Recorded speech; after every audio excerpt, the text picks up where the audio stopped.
We're doing it in cooperation with Skidmore College. So I just want to take a minute to tell you what Sustainable Saratoga is, and just my first question is a show of hands. How many of you know of Sustainable Saratoga before you came today? Excellent. So most of you already do. So for those of you who don't, just a real quick, this is a nonprofit organization that we work to promote sustainable practices and the protection of natural resources through education, advocacy, and action for the benefit of current and future generations. After tonight, or this morning's lecture, please come over to the exhibition hall at Case Center if you haven't been already. We have about 35 tables, and this afternoon we'll have about 19 workshops that are all outlined in your brochure. And now I'd like to introduce you to Levi Rogers, the Sustainability Coordinator at Skidmore, who will introduce our keynote.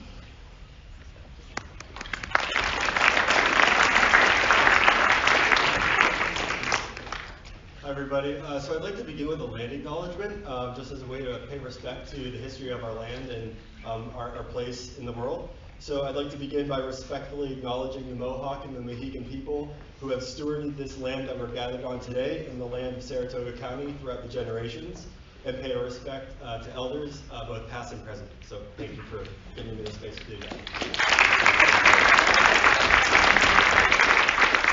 So my name is Levi Rogers. I'm the Director of Sustainability Programs and Assessment here at Skidmore, and on behalf of the college, I just want to welcome you here. We're really excited about this event and thrilled by the turnout.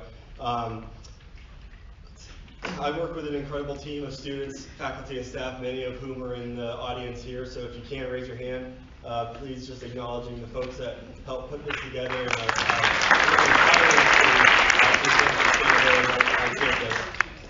The work of sustainability at Skidmore is really focused on developing a sense of community around sustainability and supporting action and advocacy toward environmental responsibility, social justice and equity, as well as economic prosperity and development. We're excited to share some of the work that we've done, so I encourage you to stop by our table in the expo hall. We also have a campus sustainability tour at 2 p.m., so you can meet us in front of Case Center, and we'll show you some of the work that's being led by students, faculty, and staff across campus. We're very pleased to partner with Sustainable Saratoga on this event. We're also incredibly honored to be joined by over 30 exhibitors, as well as a host of community leaders and experts that are leading a number of workshops this afternoon, so I hope you'll be able to stick around and attend some of that, some of those events.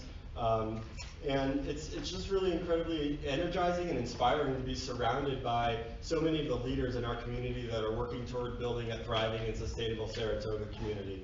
And I also want to acknowledge and show gratitude to all of you for being here, engaging in this conversation, being here, rolling up your sleeves, and being willing to do the hard work to build that thriving community that is our vision for a sustainable Saratoga. So thank you all. So with that, I'm thrilled to introduce our keynote speaker, Mair. Mr. Mair is an inspiring leader who's made significant impacts here in the capital region and nationally, and we're honored to have him join us today.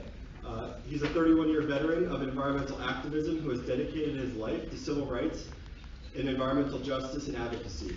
He founded Arbor Hill Environmental Justice Corporation and led the decade-long battle that resulted in the shutdown of a solid waste incinerator sited in Albany's Arbor Hill community, along with this $1.6 million settlement for that community. He was a key player in the Hudson Mohawk Group's campaign to dredge PCBs from the Upper Hudson, and was elected to Sierra Club's National Board of Directors in 2011, and later in 2015 was elected as the president of Sierra Club. As well as being the first African-American president of the club as well, so important to acknowledge that as well. The Sierra Club, with the Sierra Club, he's been committed to grassroots organizing, environmental justice, and has played a pivotal role in transforming the club to become a more inclusive organization and one that's more welcoming, a more welcoming environment for regardless of people's race or socioeconomic status.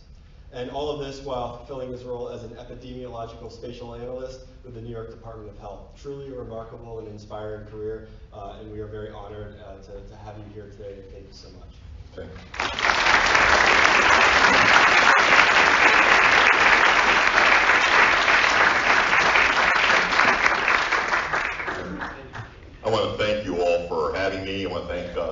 Saratoga and Skidmore College. This is indeed special opportunity, and more importantly, a time that we need to have a very serious conversation that if we're going to be engaging in saving the planet from the effects of anthropogenic climate change, we also must deal with the historic legacies of racism, oppression, and sexism. And to that end, and this part of this very, very powerful journey. Again, let me introduce myself, Mair, and a little bit about this great year. And I want to say I appreciate the cross-section in age in this audience. There's a lot to share, and learn, and experience with one another. Many of you are my generation, and probably some would be my older brothers and sisters, meaning that during the early 60s and late 50s was one of the most pivotal sea changes with regards to social and cultural events in this country. We had to deal with the issue of voting rights, civil rights, and race in a very significant way. It was that cyclical 100 years post-Civil War, 1865 to 1965, a number of uprisings occurred predominantly within the African American community in seeking out and seizing their voting and civil rights. But more importantly, the tools and tactics from the civil rights movement is what passed over in forming what we call the radical ecology movement, because a lot of those tactics and protests went into dealing with the environmental challenges that we were facing in the early 70s. So these movements blend and feed off of one another, but I say that's an important context because as I start to talk about intersectionality, it's always that Faulkner point, the past is never past, it's always present. And we will talk about some of these systems and themes as they repeat themselves, but I share this because if we're going to be talking about engaging our current threats with regards to the petrochemical industry and their alignment with the alt-right, that's right, you heard me correct. The petrochemical industry is aligning with the alt-right. Part of the distraction to keep us divided so they can continue to burn their reserves of carbon that are in the ground, their proven reserves. So they are financing an old revolution, an old cancer that many of us in this room came together in the 60s to beat back, that we also must continue to beat back. And so I want to talk a little bit about intersectionality and the environmental movement. I will talk a little bit later on how this pulled me into the environmental movement, but also toward the close, how leveraging our intersectional approach to build a national and global force to push back against global carbon and the global extraction industry so that we can save this planet. I love the fact that some of us have the sustainable Saratoga shirts, but listen, we are all on this planet. There's no, as I say, planet B for sustainable Saratoga. There's no planet B for any one of us. We're all connected to this beautiful rock, and its biome is under significant threat and risk because of corporate arrangements that allow for profit over humanity, profit over creation. So hopefully, one of the goals within this talk is that I want us to really dig in to that zone that's really not comfortable. It's kind of painful because when we hear about race and racism, sex and sexism, some people shut down. So I'm embracing this conversation with love and solidarity, the same way that my brothers and sisters from the white community did the freedom rides, right? The emancipation is not just black people, it's civil rights, all of us, it's all of our humans, it's elevating us all to our higher angels. But for the young generation that's here in the room that's watching us and our steps, but they're not waiting for us, they're ready to act. We need to connect them and ground them to that old institutional history and legacies and understand those signs and symbols and what they meant then, but also the tools that we engaged in the 60s to push back against that evil. And that those tools and tactics are even needed more so now in the complexity of taking on the carbon industry and the complexity of taking on global climate change. Because first and foremost, the communities that are frontline communities are majority third world communities of color all around the world. Global population shifts have already begun. Our United States Military Department of Defense, when they do their big strategic risk planning, one of the things they're talking about the impacts of global climate change and as it impacts refugees and populations with regards to increased warfare, but also major migrations and population shifts that we see now. Now, U.S. has chosen to separate that out and carve that away from the climate argument by saying illegal immigration. They've tried to narrow that conversation down. But hopefully with this, we will recognize there's no such thing as an illegal human being. Human beings seek to survive like all species. They migrate. So with climate change, as we know that vectors with regards to insects and other species will migrate due to climate, so do people. We're facing the emerald ash borer, right? We're facing elevated ticks.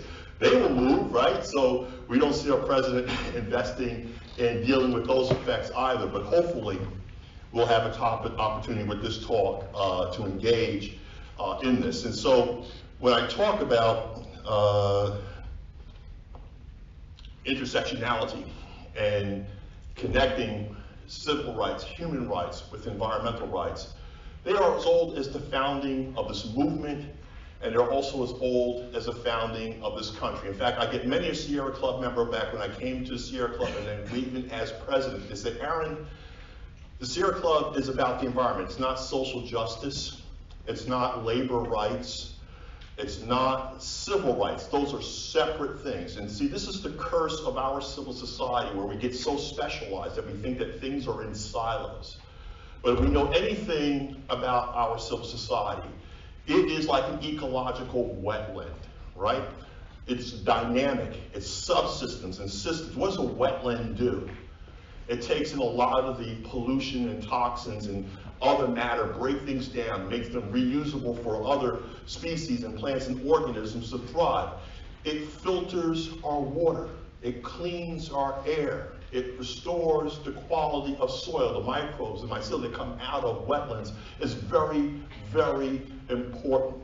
So talking about the interconnection of humanity and interconnection of all things within species, the fact that you're looking almost a span of about 60-something years between Muir and King, but coming at the same analysis is not an accident.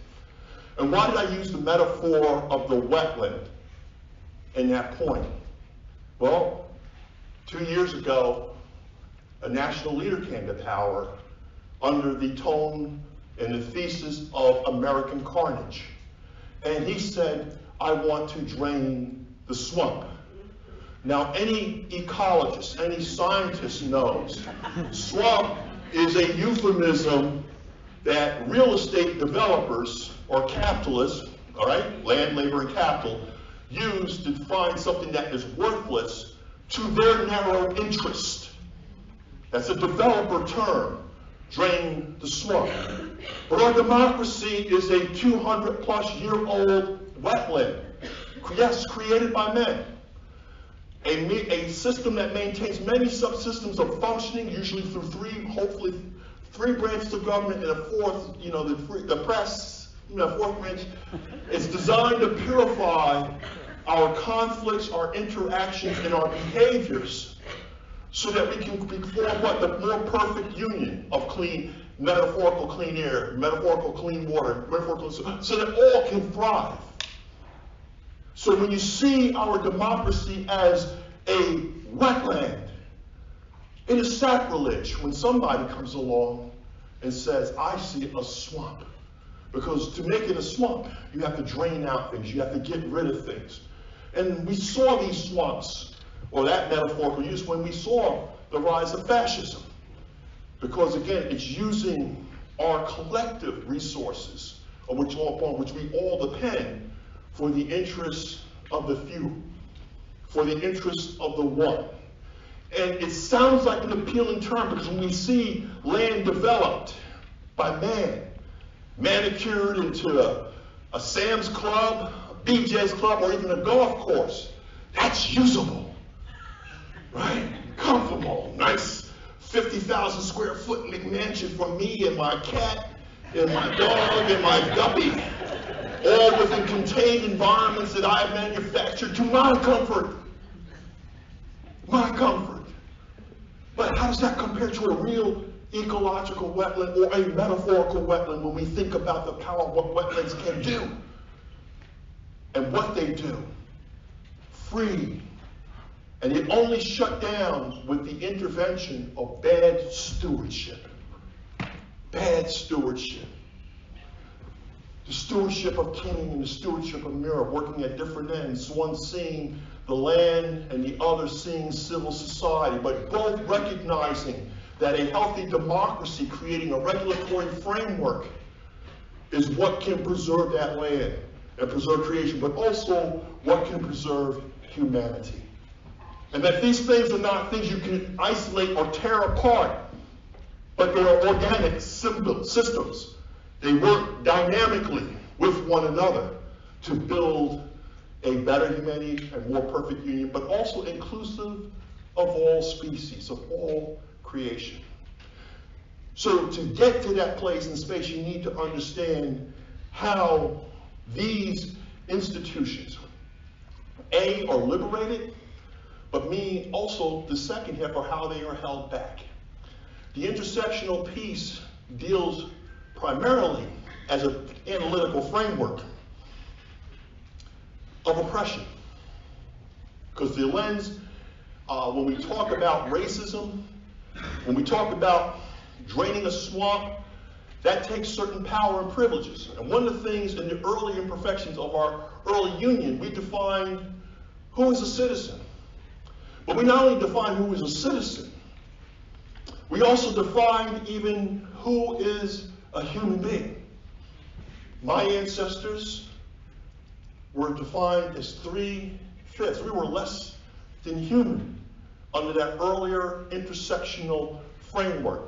But the founding fathers said, listen, we're going to let this wetland mature because eventually these other things and contradictions and imperfections that we built into this arrangement, over time, they will organically filter out. And the reason why they did not filter out is because institutions or subsystems, or in case of programmers, subroutines were written to keep that old order, to keep that oppressive order. This is not an issue of good and bad people. This is an issue of creating institutional norms and subsystems and beliefs that people actually believe that this was the right thing to do, that slavery and racism was the natural order, right? If in fact, you would go against God if you had miscegenation, because those were the cursed, those brown people were the cursed Hamitic race. They laughed at Noah, their ancestors laughed at Noah when he was naked.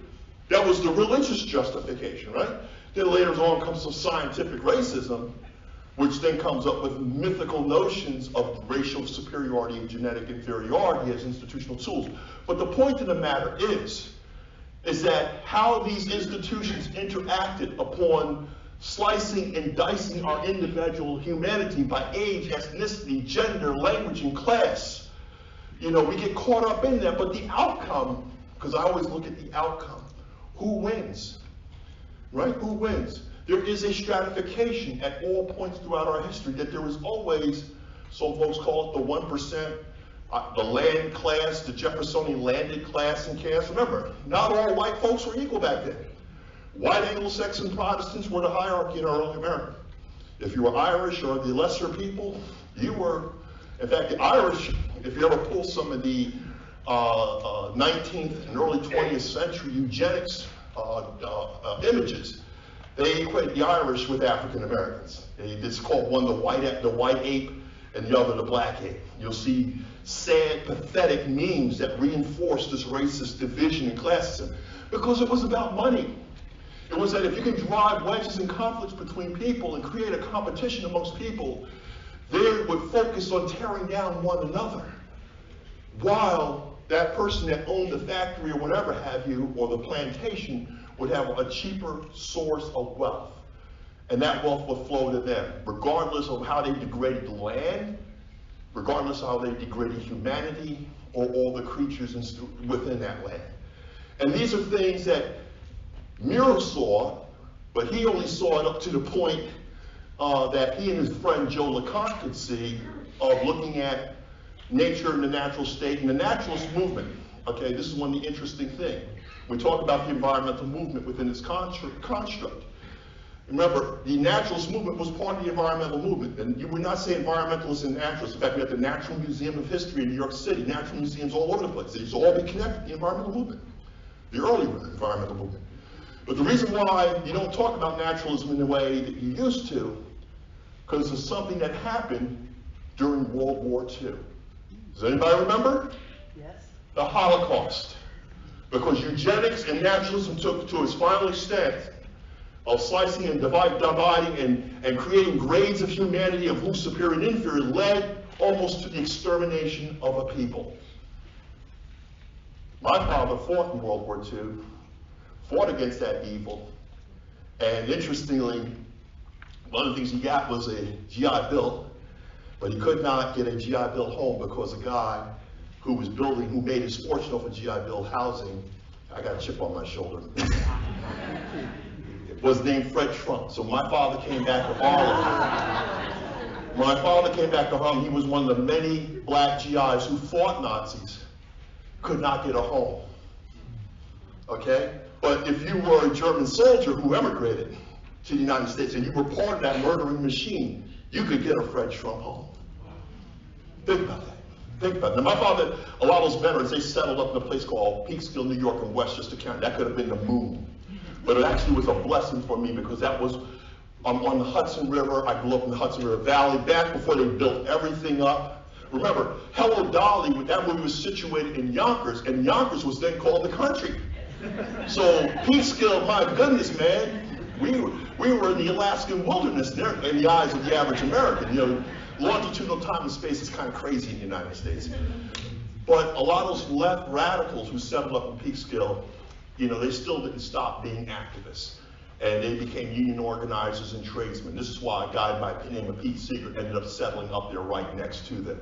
And if you ever follow something called the Peekskill riots, when Paul Robeson came, my father and them were beaten up and assaulted. They were the communists of their day.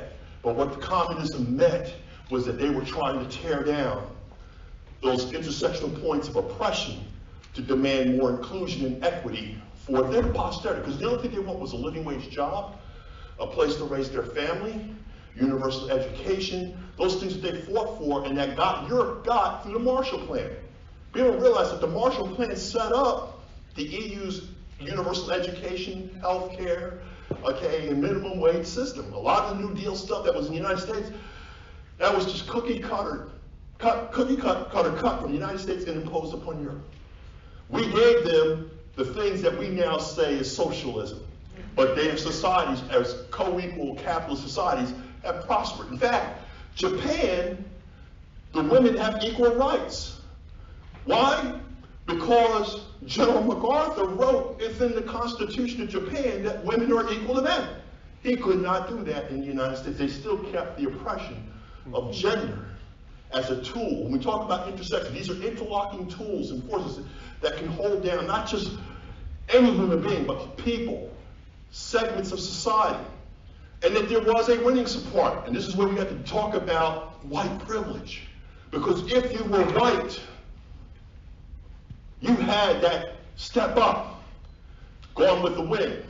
You know, there was, blacks knew their place. I grew up, blacks knowing their place.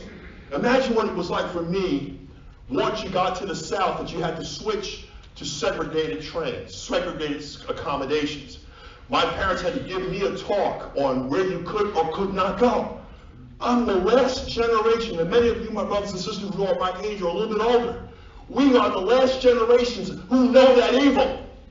So talking about this racism and how it is held and how it is poisonous really tore our society is nothing new. The only thing that we did do was sweep it under the rug, because when affirmative action came along and desegregating schools and busing came along, everybody got, oh, not my neighborhood though. I'm for civil rights, but not around me. You know, can't they stay over in Harvard Hill? Can't they stay over, in Amsterdam? But not over here. This is where that false consciousness of class and caste and structure has maintained that pattern. So this is why understanding intersectionality helps us to see these institutions not apart from the environment, not apart from the climate, not apart from things that we're trying to do, but seeing that they are all the things of a drained swamp that has kept structural inequalities. The guy that's coming, he just wants to drain the swamp so he can build another empire like the days his dad had built. This is why we must push for a healthy democracy and restore the wetlands that must be inclusive of all. So how's it playing out today? Just taking that metaphor. The woman comes up and talks about saving the planet with a Green New Deal, that deals with the three needs: shelter, food, job safety, and education, healthcare. Nothing radical, but things that we gave to Europe in World War II. Things that we gave to ourselves that even Eisenhower pushed for veterans, that you should have that universal education. That GI Bill is what created our middle intellectual class. If you think about the middle class and intellectual class and those attending academia prior to 1950, you see like only that elite few. But World War II and those benefits were what opened it up. So the notion of a Green New Deal, looking at the belly and the mind and the condition of the soul of the individuals, are essential. Saving that, you start to then make them healthy enough to want to save the environment, to live for something. Remember when Hillary Clinton sat down that coal miner when she was running for office and talking about the need to get rid of coal, and that we have to move on away from it to clean energy to save the planet, and just callously not seeing the paradox and the gap of what she was not dealing with, which is his condition. And it's not an accident that those coal miners voted for Trump and voted against Obama. Why? Because there was nothing talking about those forces that were intersectional forces that were holding them back. What's going to pay the bills? What's going to feed my children and my family? What's going to provide them health benefits? You know something? This coal may be killing me, but it's what I have. If you're asking me to give this up and go homeless, what are you offering me? And you know something? And this is the sad tragedy, because a lot of our progressive allies are talking about all the things we must do without any concern for the condition of those who will be dislocated by it, right? So we're not thinking completely about this, and we're not rolling in this with institutional reforms and changes that take them right along with us. Now, there are some people thinking, well, we can't move all at once. I go, well, that's a lack of creativity, but more importantly, that's a lack of vision. We did that with the Marshall Plan, and we can rebuild Europe after the most destructive period and epoch in mankind. Of course we can take them along. Nobody had anything in a destroyed Europe, but America, through American taxpayer dollars, financed the rebuilding of everything from soup to nuts, from top to bottom, and even creating a social welfare state. And if we could do it there, we could do it here. And I came back and I said, I don't understand why she did not interview a welder, a pipe fitter, or sheet metal worker over, say, in Massachusetts, a group who's lost their jobs when they had the base reallocation and reclosures, so they no longer were, as I say, serving the shipping industry or the Navy with regards to their trades. Because when those base closures happened, a lot of these men were put out of jobs, and they had to do other things and they had to be retooled. But then along came something called Block Island Wind. And those very trades were the most essential trades to put that infrastructure in. 5 wind turbines, over 300 workers of all those, again, pipe fitters, steel workers, welders, put back to work at union wage and union scale jobs. Again, building for the future, clean energy, showing it can be done. It's an issue of scale and will. I'm not going to talk about how many, all the regulatory hoops that they had to jump through, because why? Their rival, the competitor, the coal industry, the oil industry, which is heavily subsidized by our taxpayers, the nuclear industry, all want to kill and have been killing clean energy in its infant day. We've been watching them through, if anybody's watched that 5-minute 101 by AOC on how you could buy and own a corrupt congressman, if you haven't watched that YouTube, you all should watch it. Because that's how they own your congressman, and that's how nothing gets done. When a corporate interest wants to make sure that you don't get the legislation and the policy you need, the best and the most efficient way is not lobbying and organizing and working with the people. It's called just buy a congressman. Buy a congressman, and you get it done. But see, had she done that, she would have been able to inspire hope and show by living example that you can employ people and you can deal with the fear and the loss of economic opportunity, but also see that your current skills can still be applied. And I tested that theory out because I went to go speak before a group of AFL-CIO riggers and drillers in the state of Texas. Now, you know, after my talk with Ted Cruz, these riggers were ready for me. They go, oh boy, steak. And not only steak, well cooked, he's well done. This black guy coming in here to talk about getting rid of oil and rigging in Texas. Look, I just came in and I said, listen now, guys, I said, I know what you're here for. But I said, I'm going to tell you, I'm going to leave y'all hungry for clean energy. I'm going to leave y'all be some of my most radical advocates for clean energy. I said, what if I tell you right now, the government creates an incentive to swap out every single oil well in the Gulf that's leaking, spilling, etc., not building anymore, but swapping them out one for one. And instead of drilling for oil, you're putting in offshore wind platforms, right? I said, there's not enough riggers right now. There's not enough welders, pipe fitters in the United States to come. We would have to import workers to do it. But here's the outcome. Instead of spill baby spill of oil, it would be blow baby blow of wind. Don't you know I got a standing ovation? They could see it. The issue is the framing of how do we get to that clean energy future. And if the working man and working woman can see it, they will be in your corner. And the issue is not the lack of knowledge, but fear. You hear the incrementalism right now in the field of a whole bunch of candidates now running for office. But there are a few bullish ones. But there are also those who are not running, who are saying, here's what we need to do. But that freedom of fear is something that goes back to FDR, that we need to get beyond, and to the will to do. And this is what I love about the millennial generation of my young engineers and scientists that are here right now. We don't have time to BS. We have 10 years. Some say it might be less, to serious decarbonize our planet. And we can do it. But here's the problem. It screws with trillions of dollars in proven assets in carbon, in oil, gas, uranium.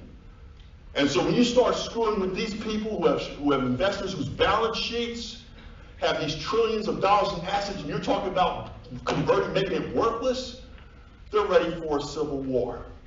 The past is always present. That's why you start seeing the tiki men, that talk that's thrown around. They will fight to pursue their right to pollute. It's not that they want to destroy the planet, but that's their wealth.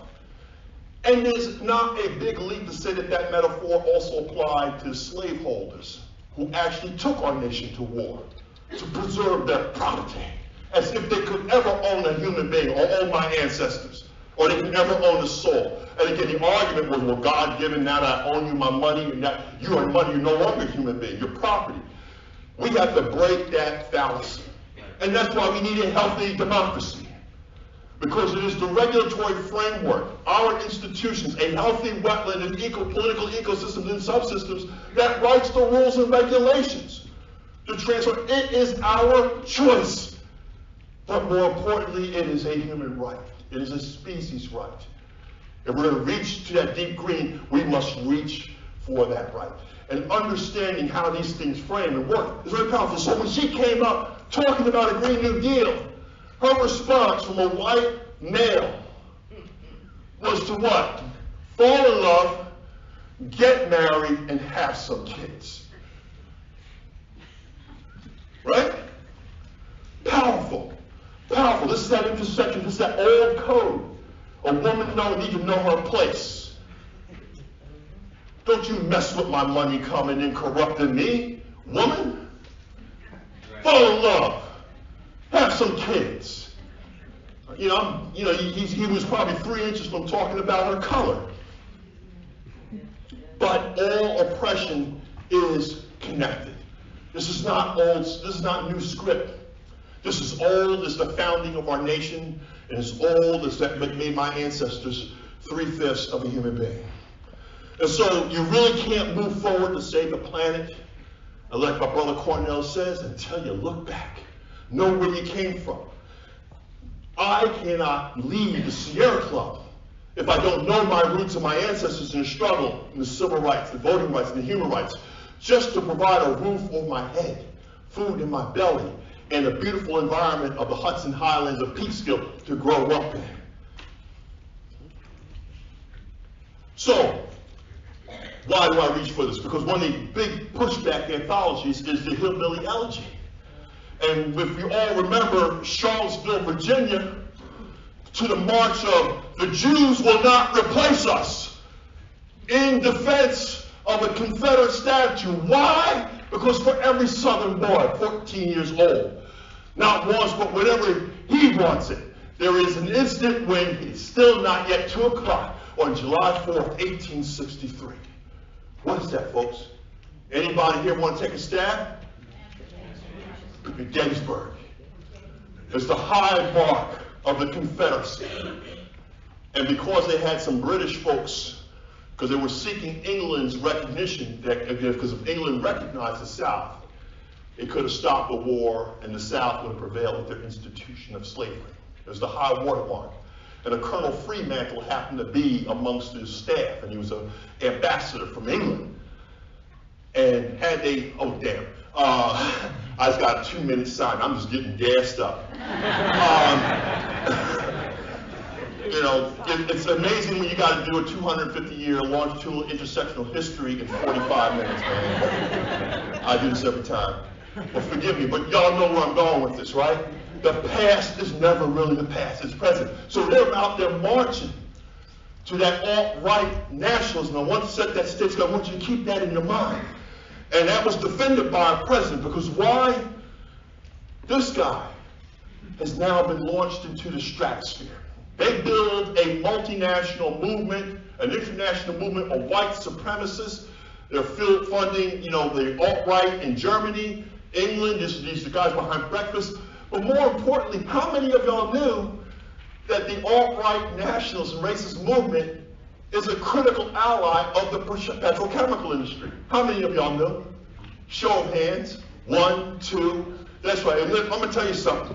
Write that YouTube link right here down. Why you need to pay careful attention. He reaches into that Civil War history. He reaches into the original white male privilege. They're very specific about what they're speaking for. They want a day before Dr. King. They want a land extraction and appropriation and destruction before John Muir. The identity of white power is now equated and put hand in hand with environmental destruction. And in this case, planetary destruction, because now he's pleading not with any corporation. He's speaking before, right there, yes, Western, yeah. So the Western Petroleum Marketers Association. These are the people whose profits are linked to those reserves of carbon in the ground. Why we must build this intersectional movement and transcend racism, because the racists have already linked up, become the boot soldiers of the carbon industry, and they're not playing. They want to destabilize democracy, destabilize institutional arrangements, so that globally the West cannot come together to implement the Paris Accords. The best way, the best offense is an excellent defense. They're going after the institutional international arrangements and treaties that push us all as a globe and the planet to try to save our species, to use those factions and tribal factions of racism anchored in all continents and white privilege to submarine all global efforts.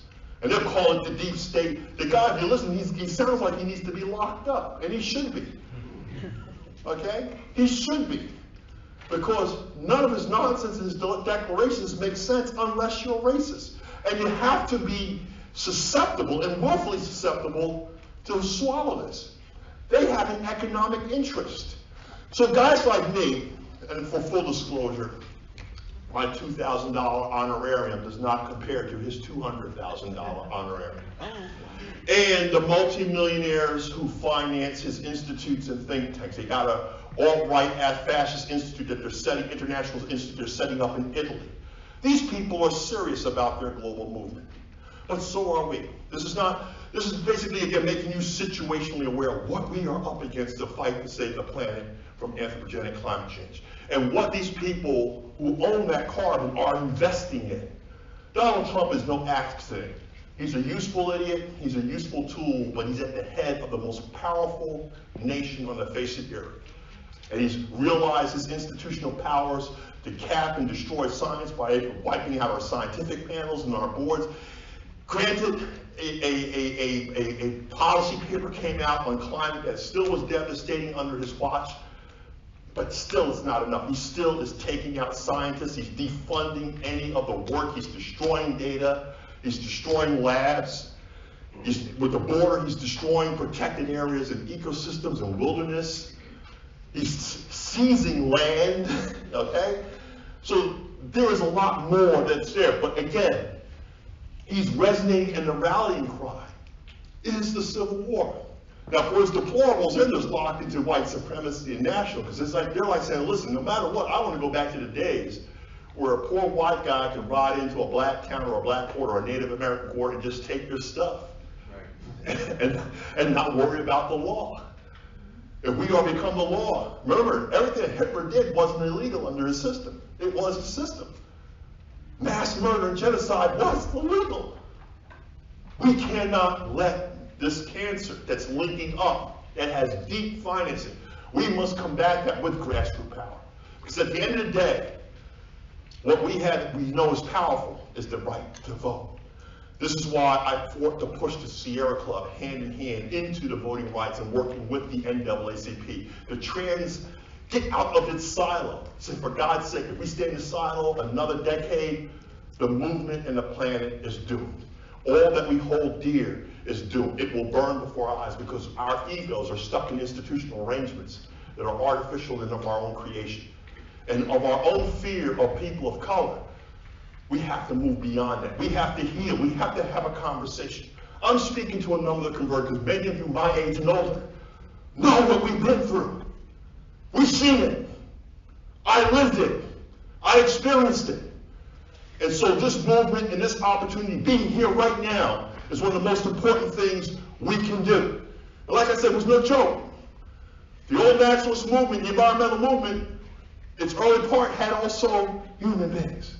Anthropogenic, in fact, Louis Agassiz was the mentor of Joe LeConte. And Joe LeConte studied right here in Helderbergs. Joe LeConte was one of the founders of the Sierra Club. And not only in the year that he founded the Sierra Club, he also gave a lecture in Brooklyn in 1892 about, again, who and what was preserved, but also the natural rights of humanity and race. And not to mention he was also a former Confederate soldier, but that aside, the early environmental movement had its contradictions. And for people like me, like I said, I talked about Westchester, but my land, when I talked about going to the South, that's our family land since 1865. Still within our family hands. That's Caesar's Head Mountain in the background. My ancestors were the slaves who built the cabins on Caesar's Head Mountain. They were the Haggard family slaves. So the very ecotourism industry that was born and that inspired LeConte, my ancestors, my blood ancestors, built that infrastructure. They were the field guides. Traditions and cultures of custom culture and habit of hunting and living off the land that's still alive in my family. That's my youngest daughter, okay? sixth generation free on that land. The past is present, but it's what we do with it. But how do we get off that land? How do you get blacks in urban centers to meet the current diatribe and say, oh, blacks all live in these urban areas are not good, whatever have you? Well, they were forced off their land.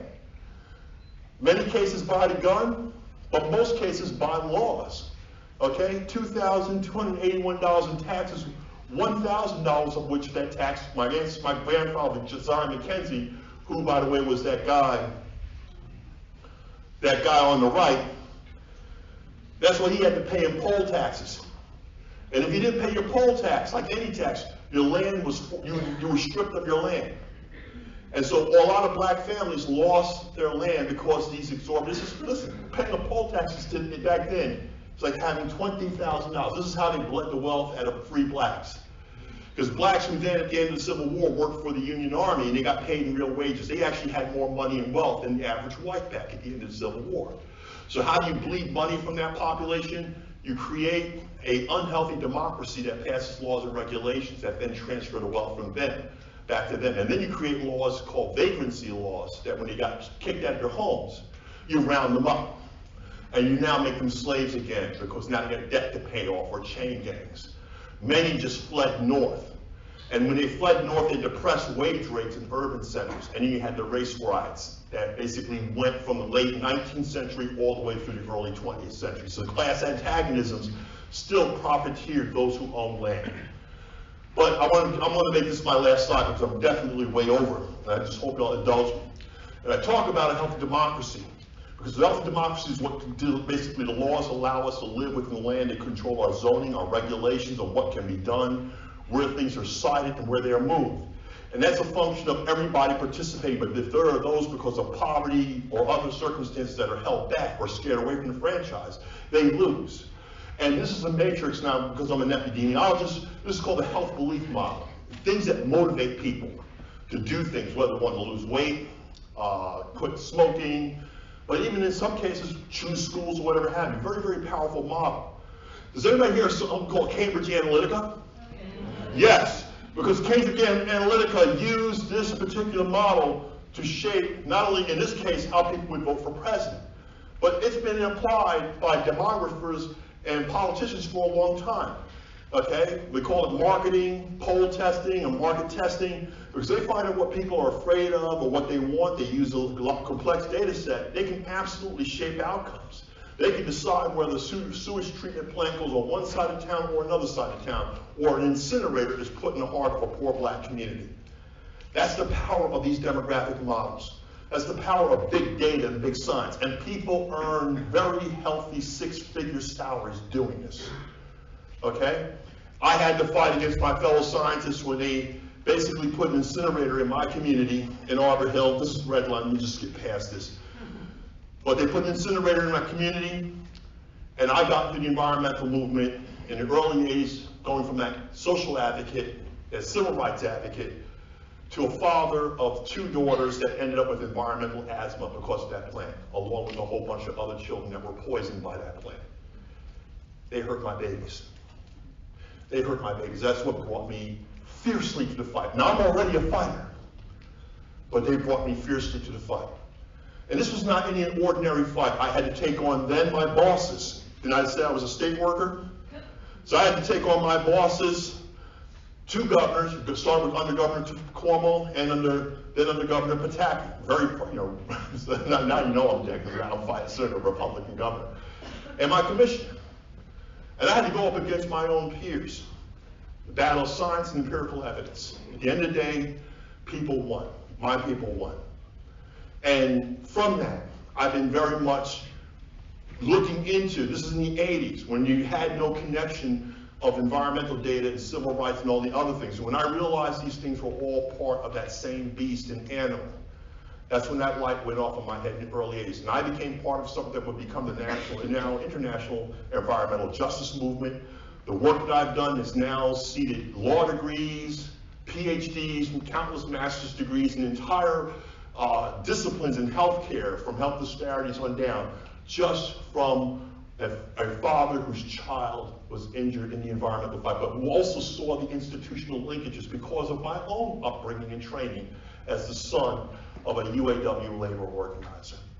And so that realizing the power of people coming together to beat back environmental degradation, environmental injustice is the same tools that basically push back against battling for the planet. And coming together with my brothers and sisters and building a deep and inclusive environmental movement. But to make and bridge that step was to revisit and recognize the old patterns of racism, sexism, gender disorientation, discrimination, all sorts of oppression, and dealing with and healing populations that have been injured by that racism and sexism, so that we can then go forward and march with fierce advocacy to tear down the control and grip that the carbon industry has on our planet and has on our civil society, and more important, our global community. They see this, they're reacting. Steve Bannon is a reaction to this. The petrochemical industry did not have foot soldiers, so they reached out and they financed our alt-right Nazis. That's why you see now Bannon traveling the world speaking for the petroleum industry. He is their foot soldiers. Ladies and gentlemen, we beat this evil in the 60s. We beat this evil in World War II. Can we not beat this evil to save humanity, the planet, and creation now? Thank you.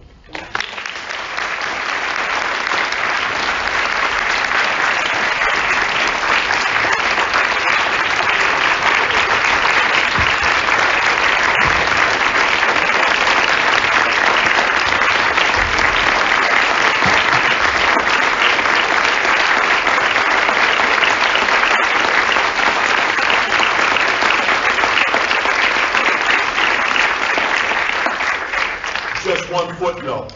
I know you're wondering about my babies. They're now two of the majors. Well, one's going to be commissioned major this April, but 10th in their class at West Point, and they're engineers. And if you ever pull up the old fights on the Hudson River, the kids with the red shirts, she was the organizer, and she went on now to become a leader within our nation's most powerful military. So, and Bronze Star recipient, by the way, as well. So I just want you to know that the movement can shape leaders of tomorrow. Again, thank you, thank you, thank you. And I'm going to stay for questions even though I went over. My host may have something to say, but I feel it's important. And I just don't want to lose the spirit in the moment. I know that you have some biting and burning questions, so I do want to respect and honor that. So please. He's got the microphone.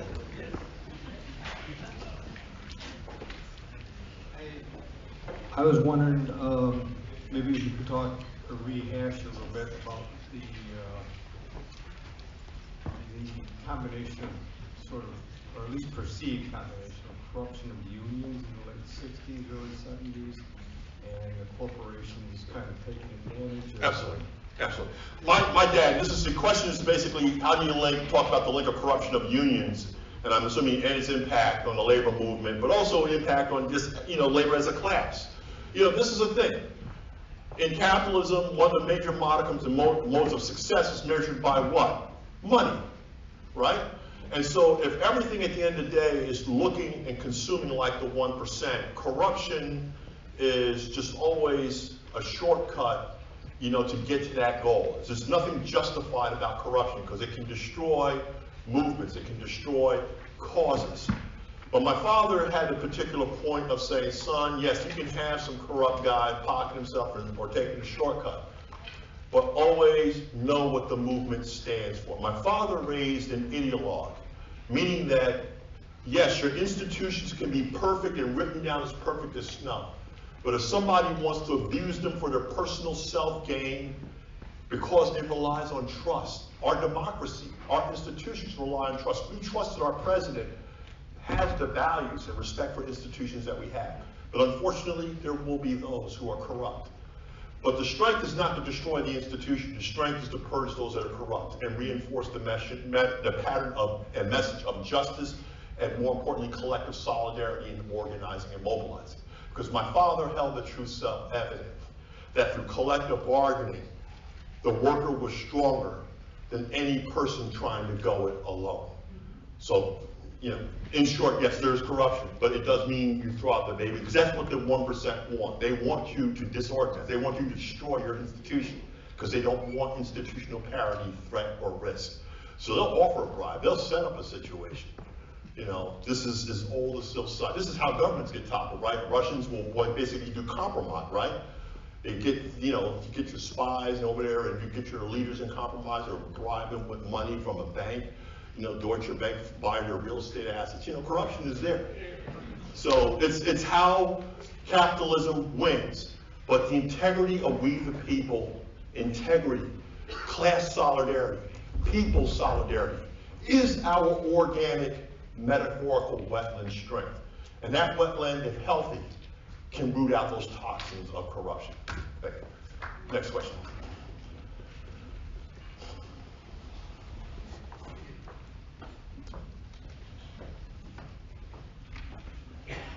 I'm interested in what you said about Italy, because my husband, as we speak, is leading a tour of the Pontine marshes that Mussolini drained and made ugly. Yeah. But you said something about Bannon and his group getting organized in Italy. Yes, it's a slide that I have. I don't have it here, but it's actually, you can look it up. It's been one of the things that's been causing a great stir in the European Union. They're organized and mobilized against. They're looking at it as basically Americans coming in and bringing in evil, but still, it's their investment in Italy. You can pretty much Google it, and it's one of their institutes. But what I will do is I will provide the link and information to Sustainable Saratoga, as well as my organizers here, so you can go back to their website and get that supplemental information. Yes? What was the podcast you wanted us to listen to about politicians being bought? Alexandria Ocasio-Cortes and AOC, and it's you know, it's her little. She does a nice little 101. I will also provide that link if you can find it before me. But I will also provide that link to Sustainable Saratoga. But it's a very beautiful, powerful 5-minute on how you can buy a politician. And they, by the way, they've been running that game since the founding of this country.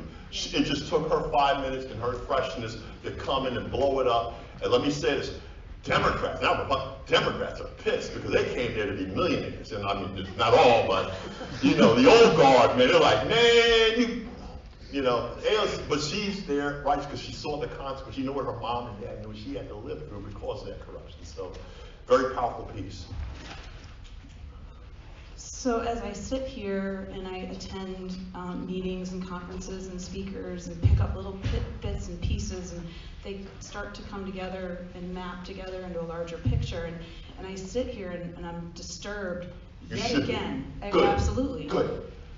There is a very small group of people here. No, This is a nice size, but relative to what's out there. Yeah. And particularly I address into just my own little microcosm world of my neighborhood, how out of touch and not connected so many of them are. How do we, and it's hard to put it in the single most effective way, encapsulate and capture all of your institutional knowledge and others that have as much, that have been gained through years and years and years of experience and study.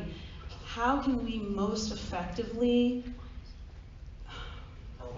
share that out and get other people to be as disturbed? Absolutely. Well, two things what they do. The wealthy finance chairs, they finance researchers and think tanks at universities. You don't have to be a 1%. The community can rise up and say, you know, Skidmore needs to have a think tank in this area, whether you house it in whatever the sociology department, political science department, computer science department, doesn't matter, but this is what we want here, and working collaboratively. So you can challenge the institutions here to reflect what you want. I mean, the students here can advocate for, you know, hey, hire that guy as an adjunct faculty member, bring this guy here.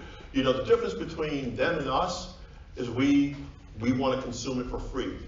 This man, I tell you, he's $200,000 a gig. You know, Bill Clinton, I think Bill Clinton's like about $150,000 to almost $200,000 a gig.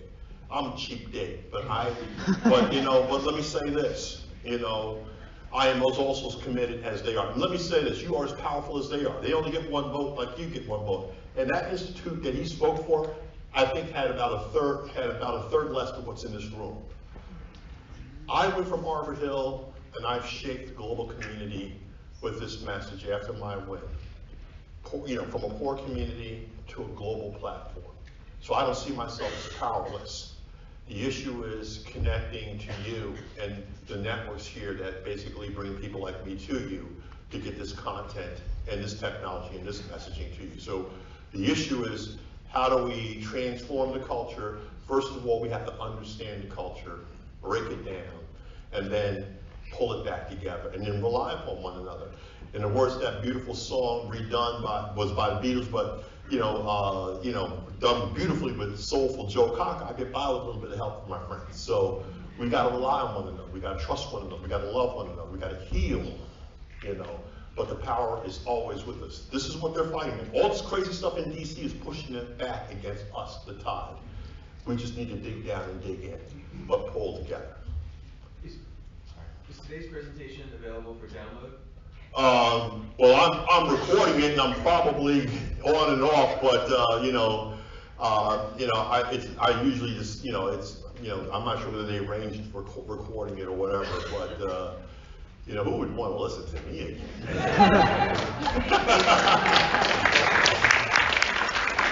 By the way, if you're Sierra Club members, the election still goes till the end of the month, so any vote can help, I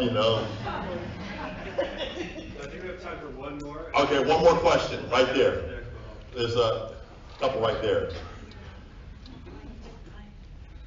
Y'all can make it a twofer, bifurcate it, split it. Thank you, yeah. You mentioned that we could learn a lot from the civil rights movement of the Yes. 60s and applying it in the environmental area.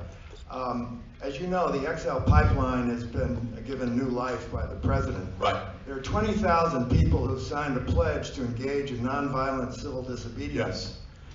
Do you think that's an effective approach? Yes, and I was one of the people, not only when there at Keystone XL, I first paid homage to Sitting Bull in his grave and memorialized him before I even set foot there. One of the few environmentalists who understood the travesty of what's been happening to the Sioux Nation, with the assassination of Sitting Bull by an individual who was Native American but compromised and bought out by the U.S. government. But stepping into that, I made sure that the Sierra Club invested a significant amount of money, basically becoming the roadies, basically paying for the stage so that could play out on it, and taking our brand off of it, but leaving the flags of all the nations. By having me as president of the Sierra Club at that instant, we took, what the native would have done, but we put that on global steroids as the word got out. It was not about branding the Sierra Club, but lifting up the message of the oppressed and the cost of petroleum extraction, even over traditional tribal rights. So going back, I will be banging on that drum, but it took that deep institutional awareness and life experience of civil rights and human rights, personally, to lift up the rights of my indigenous brothers and sisters. And so Tom Goldtooth and I go way back into the founding of the EJ movement, before there was an IEN. And we have always been in full solidarity. And that solidarity just continues, but it's through Sierra Club's diversity and bringing me in that they've expanded their power and for diversity and reach to places that have hitherto been seen. Go real quick. Real quick, because it's not, the word white supremacy Yes. Is being bantered about liberal predominantly white organizations. Right. And causing big difficulty because of Right. the use of the word. Right. I've been told by some people that they think that this is something that people like Steve Bannon and others are doing because they get this idea in, and then you have people on one side or the other, people that should be concentrating on important things and not whether the word is Right. white supremacy or microaggressions or Right. whatever. Right. I just want your opinion on that. Well, two things, terms matter. Language matters. The Republican Party is expert in slurs and labor. They're the ones that gave us the term nigger and all the ugliest words that they can use to describe a woman, bitch, or whatever. Terms matter, they destroy. Germany's civil society at least passed laws that you engage in some of those terms, you go to jail. But in America, because it's hegemony, drawn by white males who still use those terms, refuses to pass laws that criminalize hate speech and oppressive language. White supremacy is real. And that's why my talk was not just to jump out there on the term, but to frame the term in its historical context, but also as us as being peers, as a person who lived through it, who can speak truth to it. And we know where we've been from. We know who says this in our family and who engages in anything. So we know it is real. It's not an issue that all white people have privilege, okay? But even then, as Lyndon Baines Johnson says, you can take anything from the poorest white man as long as you can convince him that he is superior to the black man. This is an old adage, and it's an ugly truth. The issue is letting the denial of it divide you and stop you from digging into that feeling, or while you're having some anxiety, saying, listen, I need to own this, and then I need to now reach out to heal. I need to be healed, because it's detrimental to both sides, but definitely my side. It's an ugly, slashing from it. But we have to deal with that term. And it is okay, that's why I use those terms in this venue. Because for some people it can shut them down, because they know of their father, uncle, mother, or beloved person that's using these terms, but also rely upon the power that it gives them, no matter how miserable their life may be, even though my race has done nothing personally to them. But it still gives that sense of all is hopeless, but I'm still better than those immigrants, and I'm still better. I mean, just think of what a sad society America is that we have this whole thing of hierarchy by looking down on somebody or something, or the need in our culture must be predicated upon that bullshit. We just got to tear it down. And this is a forum, and this is the community, and this is the love, and I am your brother. I am here to help you wrestle with that gorilla, to tear it apart. Because at the end of the day, we will be ready to fight our real enemies who are destroying the planet. Thank you.